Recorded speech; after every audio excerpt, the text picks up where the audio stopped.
इस वाले एपिसोड का नाम है द डूम्सडे ब्रॉडकास्ट। तो आपको याद होगा पिछले एपिसोड में हमने देखा जो हमारा ट्रंक्स है उसने तो हार मान ही ली थी और फिर वो सब वापस आ गए थे बुल्मा के घर पर, और वहाँ पर उन्होंने बातें भी की थी जहाँ पर वेजिटा ने बताया था कि वही उसे हराएगा। और जो अपना सेल है उसने एक पहाड़ को उठाया था जिससे उसने फ्लोर तैयार कर लिया था, वो भी टूर्नामेंट के लिए। और वो वहाँ से उड़कर चला गया था किसी न्यूज़ चैनल की तलाश में ताकि वो टीवी पर आकर सबको खबर दे सके कि वो टूर्नामेंट करने वाला है। और वो कहता है कि ये काफ़ी बड़ा फ्लोर लग रहा है, मज़ा आएगा इस वाले फ्लोर पे। और हमें अगला सीन दिखाया जाता है, ये किसी लैब का होता है और वो लैब होती है बुल्मा के डैड की जो कि चेक कर रहे होते हैं 16 को। और वो कहते हैं कि जो डिज़ाइन 16 और 17 जो 17 और 18 का है तुम्हारा डिज़ाइन उससे बिल्कुल अलग है, ये चीज़ उल्टी कर दी गई है और ये तो हटा ही दी गई है और ये तो बिल्कुल ही अलग है, मतलब कि ये पर्दा मेरे किसी काम का नहीं है। और वो उसे फेंक देता है। 16 है वो कहता है डॉक्टर क्या तुम कुछ नहीं कर सकते। जो बुल्मा के डैड है वो कहते हैं हाँ मैं कुछ नहीं कर सकता, पर जो बुल्मा को आने दो, बुल्मा को इन चीज़ों में मुझसे ज़्यादा नॉलेज है, शायद वो तुम्हारी कुछ मदद कर सके। और फिर जो 16 होता है वो बुल्मा के डैड पे से बिल्ली लेता है और अपने कंधे पर बिठा लेता है और वो बिल्ली उसके कंधे पर जाकर खुश होने लगती है और चाटने लगती है उसके गाल। अगला सीन दिखाया जाता है जहाँ पर मास्टर रोशी और उलोंग खाना खा रहे होते हैं और जो उलोंग है वो एक केक को पहले देख लेता है और कहता है कि ये मेरा है। और जो मास्टर रोशी है वो कहता है नहीं ये मेरा है। और जो चीची है वो देखती है उस केक को और कहती है कि इन दोनों की बुरी आदत लग सकती है गोहान को, मुझे उन्हें इनसे दूर रखना होगा। फिर हमें दिखाए जाते हैं चियात्सु और किरिलिन जो कहते हैं कि अरे मास्टर रोशी और उलोंग को तो जरा सी भी फिक्र नहीं है, दुनिया तबाह होने वाली है।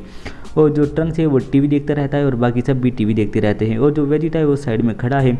जो किरिलिन है वो कहता है ट्रंक्स सेल ने कहा था कि वो अगर तुम और ज़्यादा नॉलेज लेना चाहते हो तो टीवी देखते रहना, पर टीवी पे तो कुछ नहीं दिखाया जा रहा।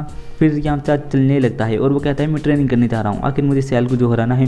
तो किरिलिन कहता है मैं भी चलता हूँ तुम्हारे साथ और वैसे भी मुझे मज़ा आएगा तुम्हारे साथ ट्रेनिंग करके क्योंकि हमें सेल को हराना है। वेजिटा कहता है बाहर जाकर चाहे कितनी मस्ती करो चाहे ट्रेनिंग करो लेकिन सेल को मेरे लिए छोड़ दो, उसे मैं ही हराऊंगा। यामचा कहता है कि अरे ये बात तो देखो कौन कह रहा है जो सेल से एक बार हम हार चुका है और बुरी तरह से मार खा चुका है। फिर तभी जो वेजिटा है वो कहता है कि हे वो मैं गलती से आ रहा था, उसने मुझे चालबाजी से हरा दिया था। तभी वहाँ पर बुल्मा आ जाती है और भागी हुई आती है ट्रंक्स तुम कहाँ हो।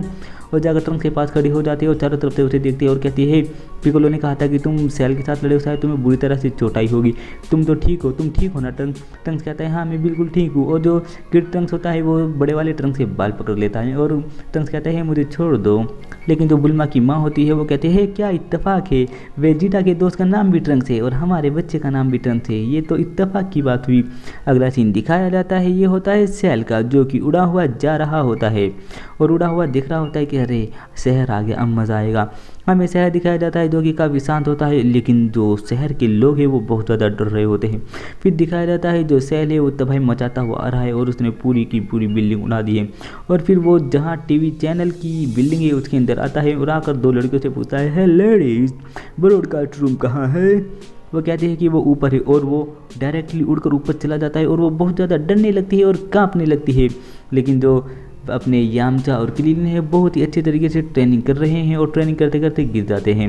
और जो यामचा है वो कहता है तुम्हारा टकला तो बहुत ज़्यादा चिकना है। किरिलिन कहता है क्या तुम मेरे सिर का मजाक उड़ा रहे हो।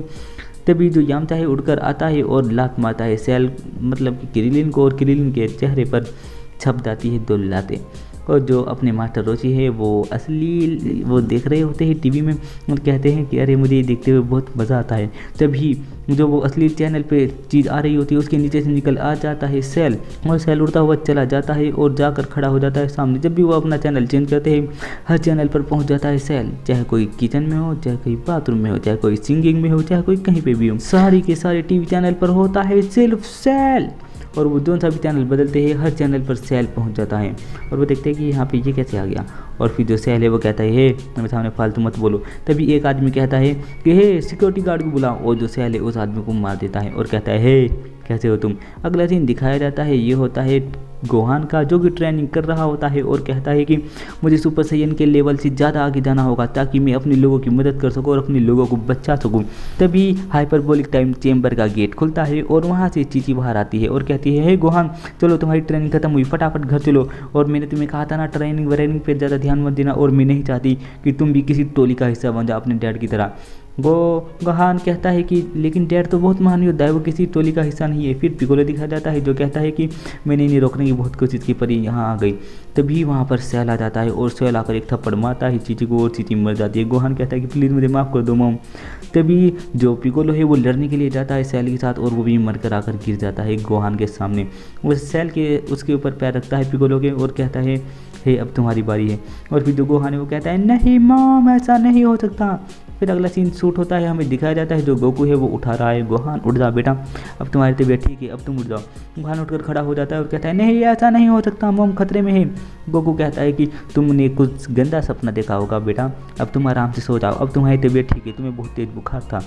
गोहान कहता है क्या मुझे बुखार था, और गोकू से कपड़ा उड़ा देता है और गोहान सो जाता है।